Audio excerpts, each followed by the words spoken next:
mane president wacho. Okay, neno ko kango de chido niko da paro moro. An gipenjo ka ni okango no wacho motelo ni e kinde ma sirkal mar Kenya Kwanza donje telo. Itire jok moko mane jine gi ogeto. Adwa tajo kan. Jine ogeto kata kamano do no wacho ni neno no ter maweth makoro gin nok ginyal mako ng'ato magitwe nikech neno ne onge. Okango wuoyo weche ariyo. O wacho wach mar jok manotere bunge, ibe ni wacho ni otorgi e bunge magibedo vetted. Okango ok nya wuondo wa kae ni bunge ka nosevet jok miwacho ni corrupt gi koro giwacho ni government marute ma corrupt. Parliament king'iyo article mar constitution madil gi parliament nigi right nigi tije mopogore. Achiel kuomgi en goyo kogno jogo e kumoter gi president mondo mi ka gin gi makosa mora to ogipuodhgi.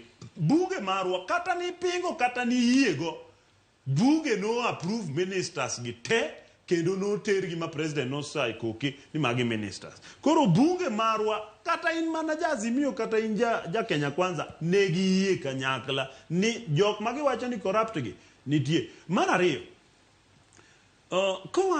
kiwacho wach mar ni jo sirikal dhi ketho kese court.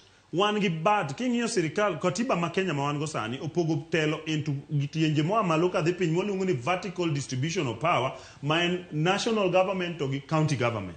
To kendo kidhi katiba marwa keto gimiluongo ni horizontal distribution of power moketo arms adek mag government. Mokwongo en executive motelne gi president. Mar ariyo en legislature motelne gi parliament speakers. Mantie speaker ma National Assembly to speaker ma Senate. Then wan gi wing miluongo ni judiciary motelne gi Chief Justice.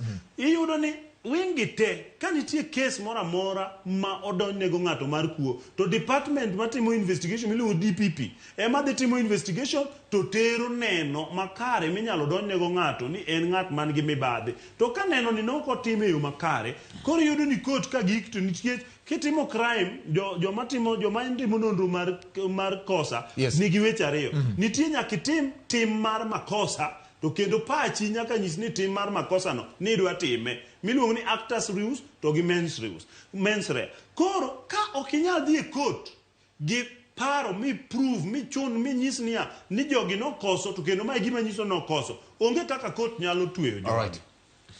Okango ni wacho ni